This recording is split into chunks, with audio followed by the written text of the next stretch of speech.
Is this an engineering defect? Is it poor workmanship? Is it corruption? Or is it everything put together? This is actually not the collapse of a dome. This is, in reality, the collapse of the hopes of the people.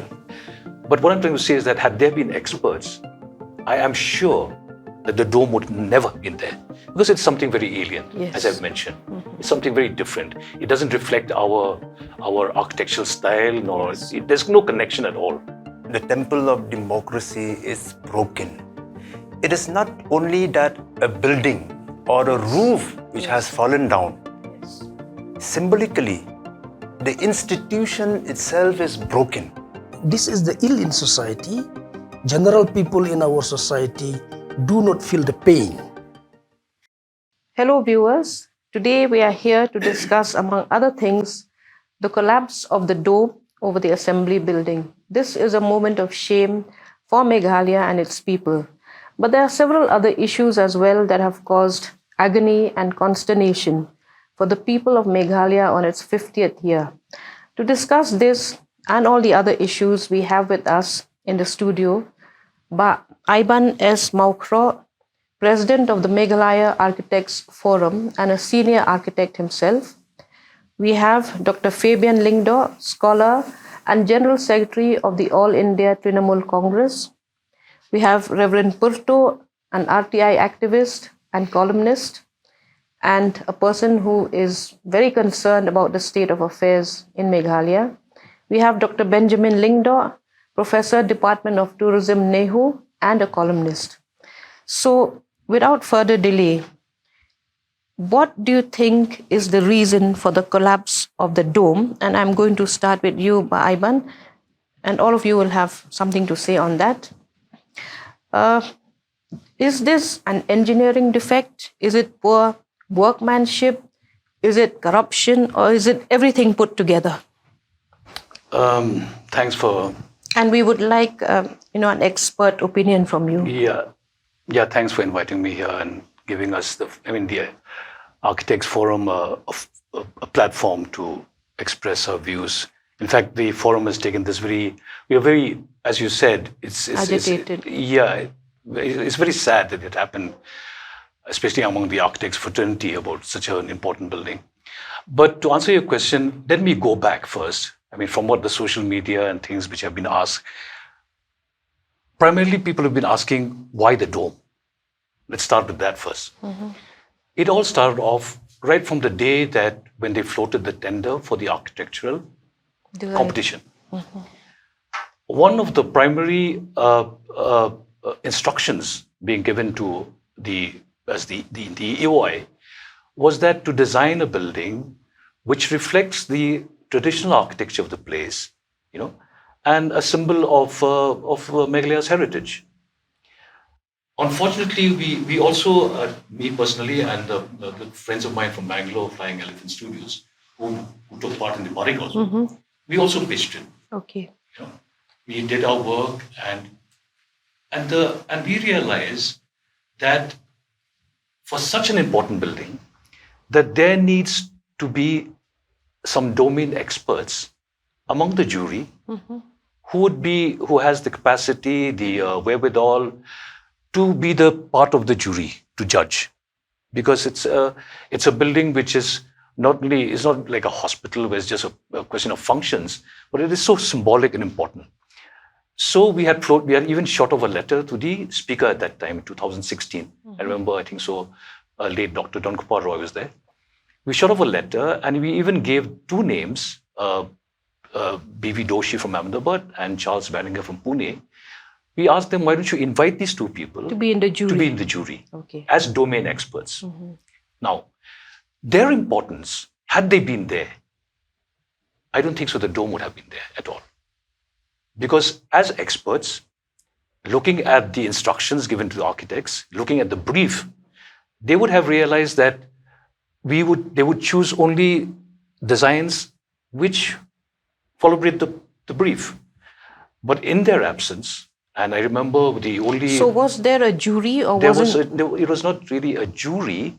There were the high-powered committee with their members.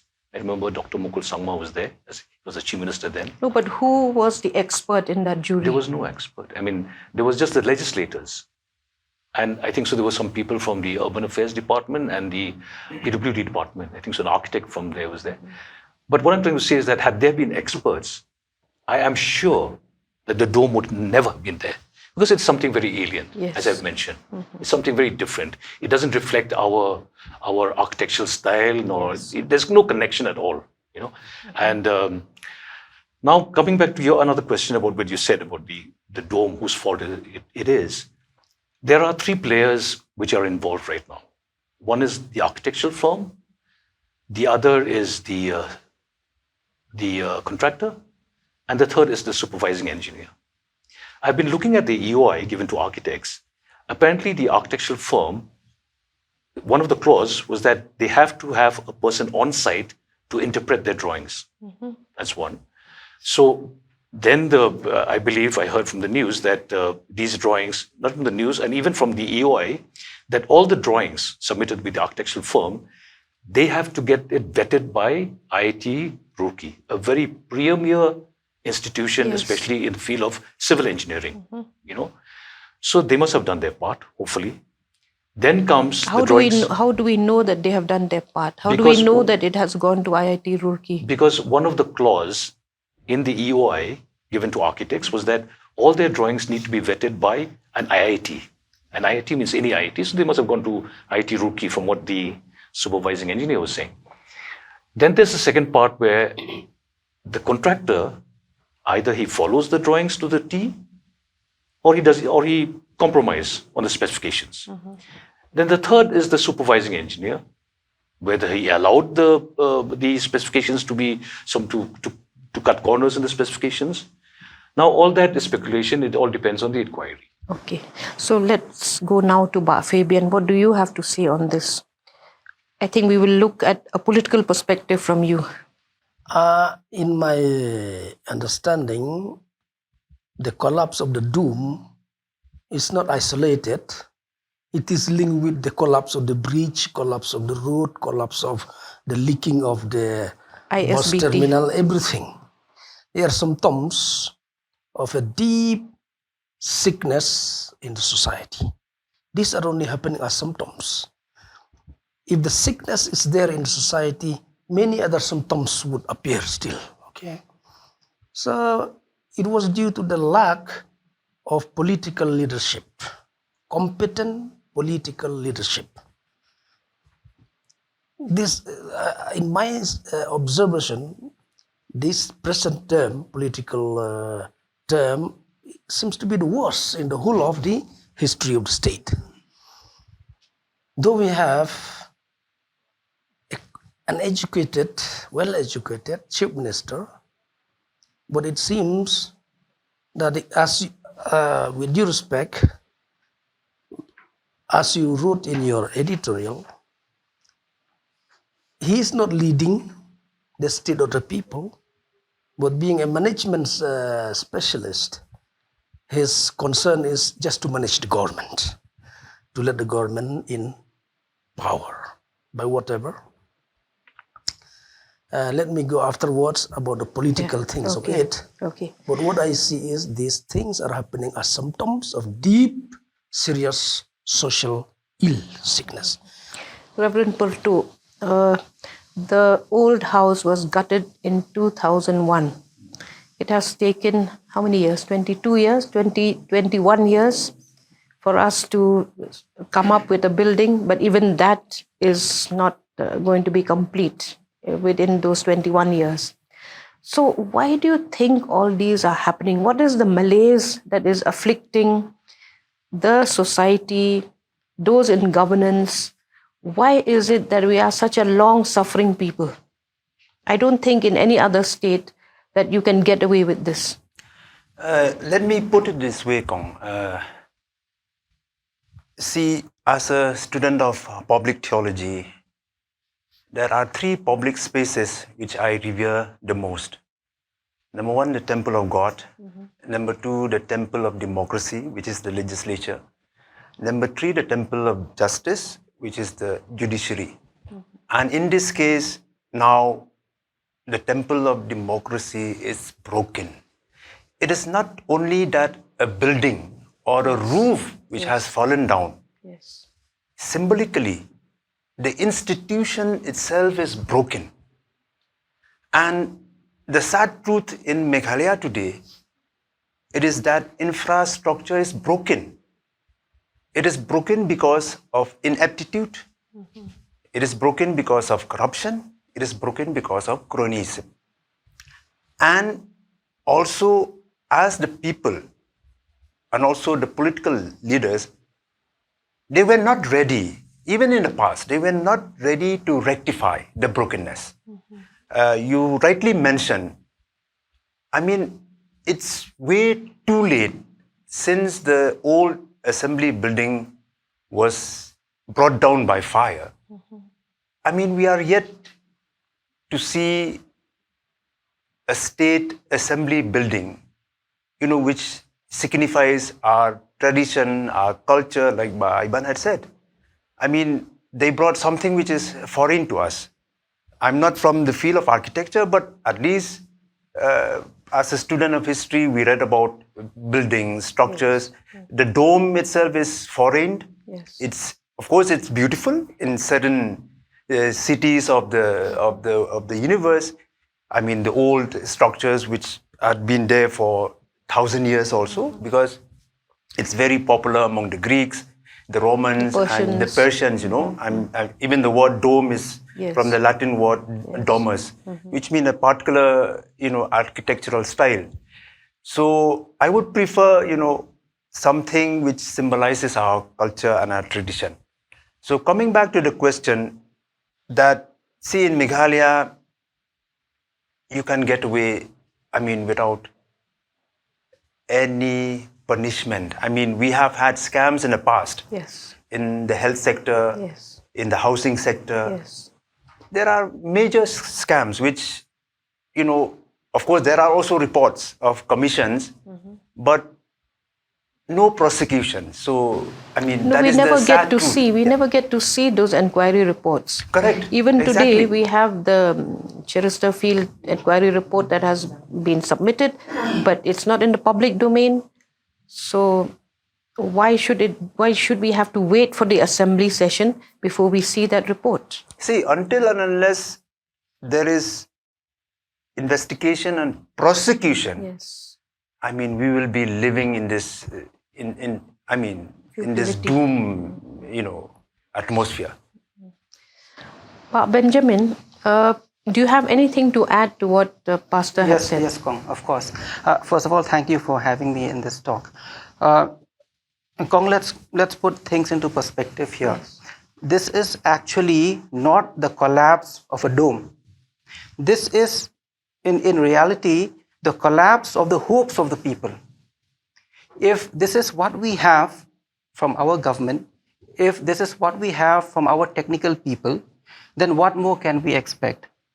I personally, at a personal level, I don't know what more to expect from this governance. Not just this government, but governance as a whole in our state for so many years. Yes. This is a collapse of the hopes of the people. The other day, the people were saying, if this is the state of affairs, we already know about the state of affairs, but if this is really the state of affairs, so where do we turn? What is our hope? We look at our political leaders to show us a vision, to have a mission, to have goals and objectives to which we can be a part of that, right? But we are actually not having a sense that we are a part of this entire vision, mission, goals and objectives that the government has. They do what they want to do without taking into consideration the opinions and the feelings of the masses. Now, then how can you execute your things without coming down to the masses? It's like, it's a pyramid structure, right? We all know it's a pyramid structure, and the majority of the people are at the bottom of the pyramid. Now, whatever you do at the top, the benefits do not percolate to the people at the bottom. But do you think this is the failure of democracy as such? It is also a failure. No, actually, it's a failure of the people. Democracy is actually the people. We actually make the democracy. So actually, Failure of democracy, to me at least, it means the failure of the people. Because if we do not have the right people at the helm of affairs to lead us, then why should we blame them in the end? First of all, we should blame ourselves, then we should look at them. And as to why, the building has collapsed, the way I see it, and going by reports that we see in the media, print and electronic media, my understanding is that this dome has collapsed, and we are seeing cracks now, and we are seeing faulty construction now, because of a compromise on the technical aspect of the construction, so that you benefit on a lower financial bid. So when you do this kind of a trade-off in a place like Meghalaya, where we have a lot of rain and wind, you are playing with fire, and now plus earthquake, and now you are burning your own fingers, because you are doing a trade-off between the technical part of the bid and the financial part of the bid. Right? You are happy that you are giving a certain amount of crores less to the firm, but I mean, security, the technical aspect also is important. I am not here to argue whether the dome is important or not. For me, that is immaterial. What I actually want to see is a very strong structure. A structure which will last at least for 50, 60 years. But this collapse is a collapse of the hopes of the people, and actually we do not know where to turn now. 23 is very near, but I see no hope again. I'll come to that later. So, see, we have badly constructed roads, bridges are coming down, and of course the ISBT. And today the Transport Minister says that's a minor thing. It doesn't need an inquiry. And he gets away with that. Now, how do you hold such people accountable as an architect? No, should you not be speaking out? Should you not contest what that minister is saying? Because he's speaking as a generalist. He may be a contractor, but he's not a technician, no? There's also a thing, a cue from what Dr. Benjamin and the pastor was saying. We also lack, the government keeps talking about this tag word, inclusiveness and stuff like that. Now, when we are as stakeholders and we are working from bottom-down approach, but in reality, going back to what I've just said, imagine if such an important building like the Assembly building had been in the public domain right from day one, where the public is given a chance to give the comments. Or even to audit. Maybe it would have, we have to, it's got to be like that. I was just reading a couple. That means transparency, That's right? transparency. I'll just get back to, in fact, this architect who designed the 9/11 memorial, he said, this is one of my most difficult assignments because I had 3,000 plus clients. And he literally brought 3,000, when he gave the presentation, there were 3,000 of those loved ones, relatives of those victims. Yes. And he had to satisfy. That's what I'm talking about, designing inclusive design, when the people involved are also there, But then if you're sitting in one chamber and deciding the fate of the entire country, or the entire state, then what is there to talk about? Why also is this, this propensity to always give work to outside firms? Is it that we don't have enough qualified architects here? We don't have enough qualified engineers here to construct, or good enough contractors? Because as Charles Pangrobe had said, the MGCC is quite capable. It has constructed the NIFT, and the NIFT is looking very good as a building. Yeah.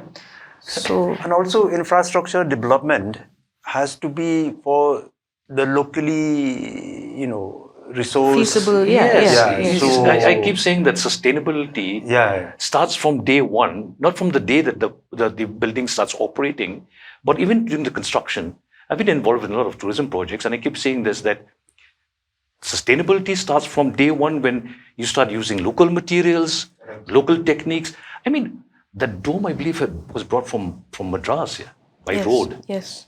Had we just done a normal roofing structure, you could have done it. You could have done it here. Even the dome, the That's what I'm Lanai saying. people could do it much better than any other firm from outside. Yes. Lanai for We have to ages find now, out how much they paid just for to transporting that. Yeah. So is that what the government calls sustainability? They keep harping with these nice tag words, sustainability, this and this. But look at the first thing, the first biggest public building It's not even sustainable because now it's broken. Yes. And what is very, very important here is just to add up to is that you have to listen to the opinions and the views of the experts. Yes. That is very important. I was listening to Sir very carefully in the beginning when he said the views of the experts were not taken, they were not called, they were not considered. Yeah. That is actually, I think, where the entire problem started. Now we are talking only about the dome, but now this is not only about the dome anymore, it's about the entire structure. The entire wing, the entire structure that because we have. Even the walls don't look strong enough Exactly, from what we can see. So had you listened to the opinions of the experts, I think this day would not have happened. And what is most important here is that we have to understand that in the structure of governance, you may be the leader, you may be the manager, you may be at the helm of affairs, but you are not expert in everything. Yes. That is why we have technical committees. That is why we call experts. But here, because you are not willing to call them or even listen to them from a distance, so we are having to see this very sad state of affairs in our state. When we gave the presentation, our bid, we worked very hard. We came up with the kunup for the assembly building. The only person who really liked us was Dr. Ampreem. I mean, our design. Maybe because she comes from a creative background in the mass media. But to the others, one guy was sleeping. One of the ladies was sleeping. It was very embarrassing for my friends from Bangalore. Then the others had blank. I mean, they didn't like it. In fact, someone said that when I asked later on, I said, "What happened to us?" I said, "Oh, yours look like a hotel, you know." And deep inside, I was about to say that it is really a hotel because you guys are just using it for 30 days a year. It's like 10% occupancy, So because what we had done was we had divided the secretariat, the assembly secretariat. We had divided the secretariat from the main assembly hall. Again. Yes. Now, coming back from what you said, Kong, about this, why can't we architects, local architects? We can. There are a lot of architects, young architects who can. But the eligibility criteria that the government lays on the EOI, it seems that it has been designed that we don't even stand a chance. I mean, 5 crore bank, whatever guarantee. Then you have, for a building of 35 crores, you have to have 30 crores of worth of work. For goodness sake, I mean, when will we reach that stage if you don't give us a chance? Yes. Example, a very good example is the Vietnam War Memorial, such a beautiful memorial in Washington. And it was an open competition. And the lady who won it was an architectural student, a student, That's how it's got to be done to give everyone a chance again. No, what we are seeing in our state is making, no? Yeah. Actually, yes. Sorry. Actually, it's like they have selected a particular person or firm first, and then they lay down the regulations to favor, or the EOI, requirements to favor that particular person or firm. Actually, that is what has happened, I think. Yes. That is corruption. Yeah, of course. So, Fabian, I don't know if you remember People's Rally Against Corruption, when we had started that people's movement and we went all around because of the intention of the state government to sell out Meghalaya House, Calcutta at Russell Street. So that was a movement that had some effect, because I remember going down to Guwahati to file a PIL asking that the government should rescind from that agreement. By the time I returned to Shillong, they had cancelled the agreement with Asian Housing. So do you think that today we lack this sort of people's movement? Because there is so much silence. We are discussing things here, but outside of this room, there's a very, very conspiratorial silence.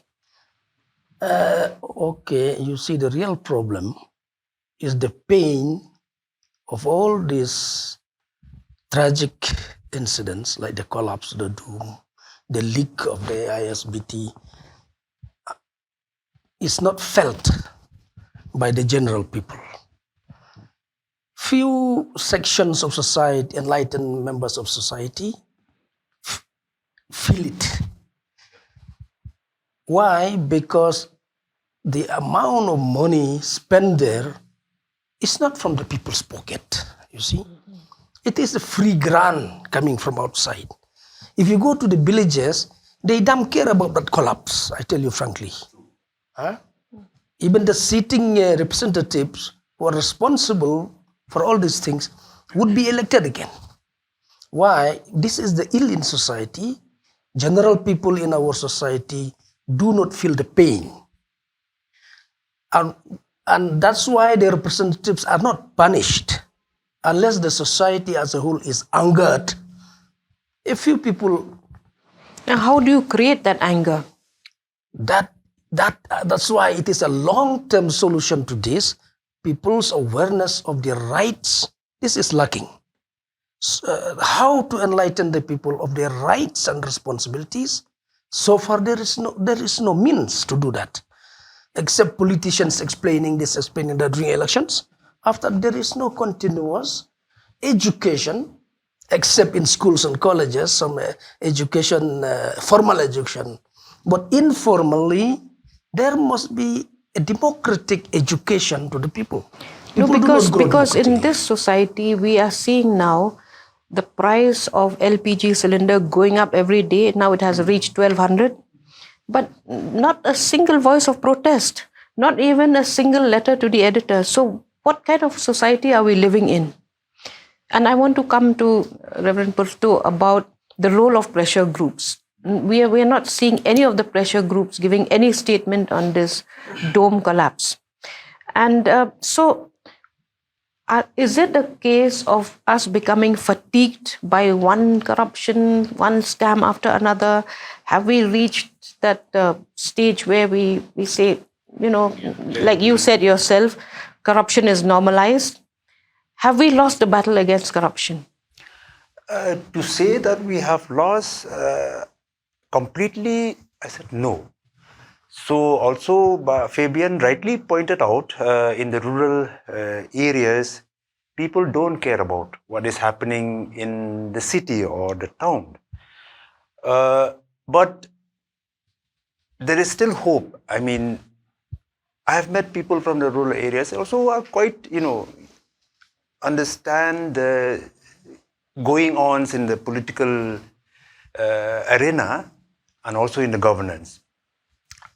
But the civil society groups may be, the reason because of too many issues. Preoccupied with too many issues, whether wrongly or rightly. That is the Or is it a case of selective anger against only certain issues? No, but in this case, we have also to look at the, before we come to the civil society groups, also, I haven't seen any political parties, to come out aggressively. Yes. Even with few months away from the election, they should have, come forward, You have somebody sitting next to you. That is that has to be looked into. And none of them, and of course, most of the political parties are also now partners of the government. Mm-hmm. So first, we have to put a question to them. Why can't a major partner like the United Democratic Party, they have a strong bargaining power in that sense. If they pull out, the government will fall. Yes. And we invited representatives from the UDP, but they just don't have time for these sort of debates. But to say that people are silent, completely silent, that would be over, reacted in that sense. Too dystopic. Yeah. So, You want to say something? No, sir, you done? Okay, let's hear from you. Actually, just to add to what Pastor was saying just now, this is what happens in any state when there is no opposition. Any government of the day, whatever happens, they will get scot-free. Sir Fabian is here, so we can debate on this further. But the thing is that in Meghalaya right now, we have no opposition. The only opposition party is the AITC, which is fine, but we have to understand that AITC has come midterm or towards the end of the term. Mm-hmm. Now, when you come midterm or towards the end of the term, you don't have too much of a bargaining power. You don't have too much of a voice. We have to understand this. We may disagree on that, but actually we have to understand the things on the ground. And why people are not saying anything, Kong, I will tell you why. It's not that they are not saying anything. They are saying anything, but many things actually, but they are saying with a voice of resignation that what they say will not be heard. And again, they are not saying anything because they are just like, one thing after the other is happening. So this is normal business. So let's just get on with life. I have many other things which are important for me. But of course, they are angry. They are disappointed. People are sad. It is a matter of great shame for us, for the entire state, not only in the Northeast, in India and the entire world. It's there on international media also that a dome of some assembly in Northeastern India has fallen off. It was very shameful. I felt very angry actually, Kong. Right? And this is what happens when the No, people... but let me come to yeah. one different aspect. Do you discuss this in the classroom? I do. But again, in the classroom, I find the same problem. A resigned acceptance that even if we speak, our voice will not be heard. That is why they prefer not to speak. Few people will speak and it ends there, but actually they are very angry. People are angry. It's just like how we channelize this anger from our homes and personally like this into anger in the streets. Right? We are missing that medium. Yes. Pressure groups, but I don't know. They don't seem to do anything when it comes to matters of importance. They'll talk about other things, but matters of importance, I don't find them speaking actually. This is where they should come in. And you channelize this medium of anger from our homes. You find a channel and you take it to the streets. But they will not do that also. Right? For reasons best known to them. And in the end, Kong, this will continue beyond 2023. And my assessment is this. My assessments, before the election is this. The way people are joining the ruling dispensation now. Yes. It is simply a message. And you know what is the message? The message is very interesting. The message is that we will get away scot-free today and also in the future. If you think this collapse of the dome is the only thing which is going to happen, ISBT is the only thing, bad roads is the only thing, no, worse will happen. Because if we, the people, we fail democracy, right? Democracy doesn't fail us. We fail democracy because we like to go with the flow, with the ruling and the winning dispensation. Now, what will happen is that they will get more power to do whatever they want. And when I say that, I mean all the parties except AITC, which is actually now in the opposition. So we are actually in a very treacherous road. And if we continue in this road where we have only a ruling party and parties with no opposition, because the strength of democracy, we all know, lies in a very strong opposition. It does not actually really lie in the government. It lies in the opposition. Now, if all these regional parties and all the other parties, they want to join the winning bandwagon, who will be there in opposition? Then they will do whatever they do. I remember when I was young, there was a time when in Meghalaya, it was a Congress government. There was no opposition. All 60 MLAs or 59 MLAs were in the government. I was very young then. I don't remember exactly, but I remember there was a situation like that. We are moving towards a similar kind of situation, and it's very dangerous. Now, who can solve this problem? The only stakeholders who can solve this problem are we, the people. That's it. No one can solve this problem. Since I represent a political party, permit me to speak also in terms of politics. You see, from our party, Dr. Mukul Sangma, leader of opposition, has given serious concern about all this. He has pointed out that there should be committees, there should be monitoring in the future of all this. And he has raised voice against probably the misconduct of all the process. These firms who have constructed have been under CBI inquiry also, okay. Oh, and he has pointed out all this. Yeah. He has given great response to this. And the only thing we have, practically what we have to do is political solution also required. We have to elect a party that has functional and competent leadership. As far as we see at this present time, we have Dr. Mukul Sangma, though many have given the view that he is a dictator. But in our judgment, his dictatorial actions were against his own ministers, not against the people. That's true. He was strict with his ministers. It was the complaint of his colleagues. That's why many have moved out. Because he is not allowing them free hand. So during Mukul Sangma's time, Dr. Mukul Sangma's time, there was a cap on how much business to give to the ministers. Yes. Now there is a free for all. But today the chief minister is defending all ministers. defending his ministers, whatever they do. So he's a dictator against the people. Dr. Mukul Sangma was a dictator against his own colleagues. We may say he's the dictator, but it is for a purpose. Lazy, lethargic people were in the chairs. So he has to take actions. And they complain against that. But today, this chief minister is defending all the wrongs, all the ills committed by his own ministers. So he is a dictator against the people. That's what we see. And the Congress party is collapsing. We all know that. We need an alternative, strong party. And the All India Trinamool Congress is the only alternative so far we can see. I like the analysis about, just to continue with the previous question about what Kong was saying about why this lethargic, why this resignation attitude, and going by what you were saying, Pastor Gadeba, I think so. It's also that very important issue that you have brought up, lack of prosecution. If just imagine if scams after scams and people involved are prosecuted, there would definitely be an enthusiasm to protest, because the youth of today would say that, look, if I protest, if I say something, I am sure that someone is going to face the music. But no one has been prosecuted. So the attitude now is like, what the hell? I mean, like, let's keep quiet, So I mean, this is just to going about democracy. Even among political parties, within the political parties, of course, I'm not a member of any political party. I have not been one, for in my life.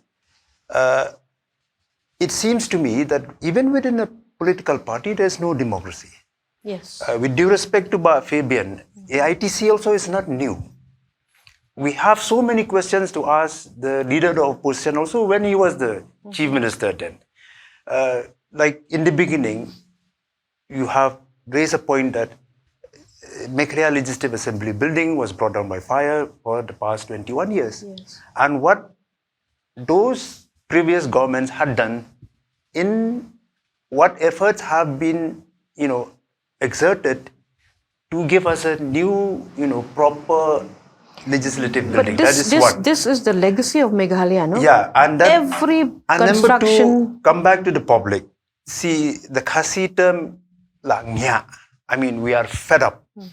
Yes, I also want to say to the public, me also, I mean, I'm fed up just like you. Yes. But we have to try. We have to challenge. Until and unless we challenge, like Ben said, post 2023, I mean, all hell will break loose. So it will be a chaotic. So everyone will eye for a pie in governance, and not governance, even to take a whatever share they have. I was surprised to see, maybe Iban can elaborate more, the transport minister, who is also the PWD buildings minister, say something about 40% is being subcontracted. I mean, so which in my imagination, that means that 40% was shared among the party workers. Of course, I have no issue with being a party worker. That was different. What happened was part of the agreement. For the past 2 days, I've been looking at both the EOI given to the architects and the EOI given to the contractors. Apparently, there is a clause in the contractors' agreement that the main contractor could give out 40% of the work. He could subcontract 40% of the work to locals? To any Tom, Dick and Harry that he likes, which he thinks so. Okay.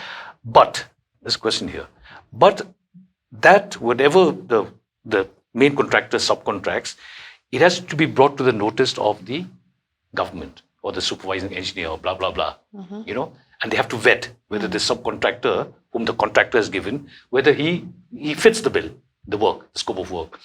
From what I heard from the media was that the contractor who's been subcontracted the work has been deleted when he lost in the first fight for the bidding. Okay, he was deleted. I mean, he never got the work because of something or the other in his papers or whatever technical. So now imagine the guy who lost the first bidding is now given the work, 40% of the work. So something's amiss here, no? I mean, So unless we demand for a very, very independent inquiry by somebody like IIT Guwahati or any of the IITs, I don't think we're going to get to the root of the problem. But even if we ask for an inquiry, it will come maybe after the elections. I doubt this building will get over in 23. I mean, looking at the inquiries, the time the inquiries takes place, because right now they can't. From what I heard, is that no one is allowed to enter the building. There's no construction. No one can construct. Yeah, because as you said, they might but the tamper. supervising engineer said that within 2 weeks we can clear up the debris, and within 6 to 8 months we will complete with a new design. I mean, that's also. Yeah, you see, sometimes I was very shocked. In fact, when the first official media spokesperson was a supervising engineer. I mean, I thought for such a major collapse, I thought the first public announcement or the media announcement would be at least from the PWD minister, yes, or the speaker. Yes. But then here comes this guy, runs something, who talks about earthquakes, who talks about that. And what he said, that this building has been designed for earthquake, blah, blah, blah, that for maximum, I don't know what he meant by maximum earthquake, now all this is on the media, it's on record. So when there's an inquiry, the architectural firm might say, like, look, we gave the specifications, but your engineer said I designed, because he said we designed. You see, sometimes, there is this government, too much of ambiguity. There's too much ambiguity. It's not orchestrated, it's not done well. There is something fishy all through the process. You see that engineer, in the first place, he said, the design is okay, perfect. But later on, he said, the fault is with the design. How can that be? Yeah, it's crazy sometimes. And then the tender floated was 170 crore as per a report from the media.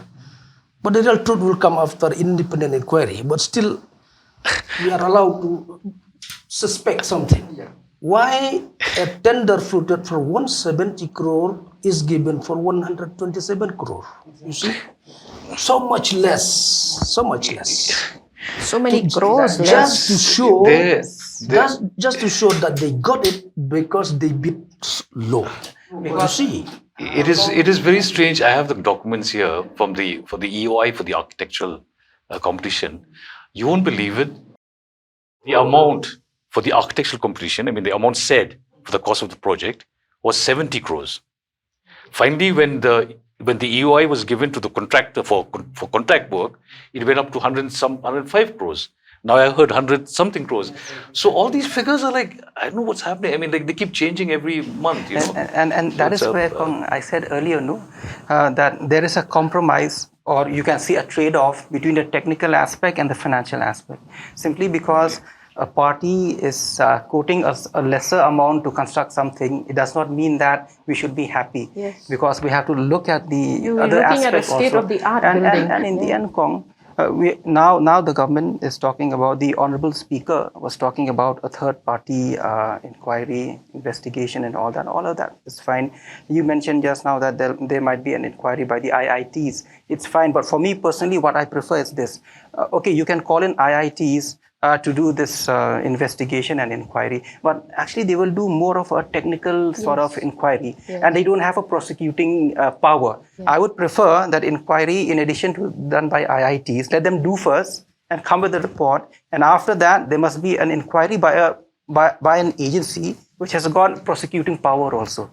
Then only we will see the light of day, like Pastor said, someone will be prosecuted, then we will see some hope. No, but otherwise right now... But the CBI has been turned out of the state. No, but we have that can change also. Lokayukta has to step in. But look at the constitution of the Lokayukta. Look at the person holding the position of the Lokayukta. That is another problem. That is another very, very systemic. We have a proper law, which was passed in 2014. But the constitution, like you said, there's a problem which we have to fix. Yes. But I think time is running out. This discussion like this also should not go in waste. Yes. We have to, imbibe the idea of hope and confidence, especially among the younger generations. That is still hope that we have to keep on, fighting. We can't let this, can't give up. yeah, we can't can't give give up. Real pastor, So- go to the streets, you'll see the real story. Yeah. No, but we have It's to easy. engage. No, pastor. It's easy to say these type of things here. It's very easy in these four corners. When 5 people, 6 people are saying Kong, it's very easy. But you really have to go to the streets. And whatever we are saying now, with due respect, pastor, hope and all that. Most people, the young, the youth, they have no hope. I mean, if you really want to see the real picture, I mean, we can try. No, we can try. No, my but, point is No, this. the point is that have we to cannot tell- see, end with a pessimistic I want note. Of to- course, through this medium, I Yeah. want to tell the viewers. See, because development has to come. Yes. Especially infrastructure development. But as per the principle of infrastructure development, which is also, infrastructure development is key to economic growth. Yes.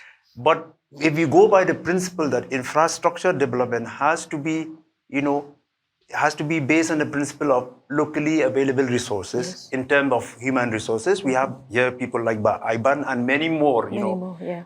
Architects, technocrats, materials, and especially the community participation, where they plan, they monitor the development, and also they sustain and maintain the development. Maybe it's high time But that we form a non-governmental committee for auditing these institutions. Development happen within the communities. Yes. So, but the only issue which is not difficult to solve is to enhance the capacity of the local grassroots governance. Yes, So that is very, very vital. Yes, And yes. I'm sure, Kong, I mean, we have to look forward with, of course, Baben might say that on the streets there's no hope. But see, we have people who are experts in various fields. As long as there's life, there's hope. There has to be hope. Even in secretariat also, there are many good officers who want to work for the state.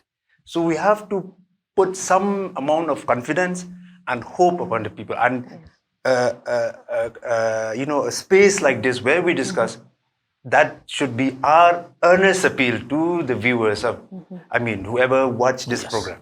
So one of the I think we have reached the end. We are beyond time. So maybe we can continue the discussion another day on another aspect, which is even that IT park. We need to be discussing that as well, because I think it's the same contractor who's executed that. So viewers, on this note, we will close the discussion today. I thank all the panelists for giving us their time and their very enlightened views. Thank you very much, and we hope that you will put in your views so that we can carry further these discussions and take them to different parts of the state. Thank you.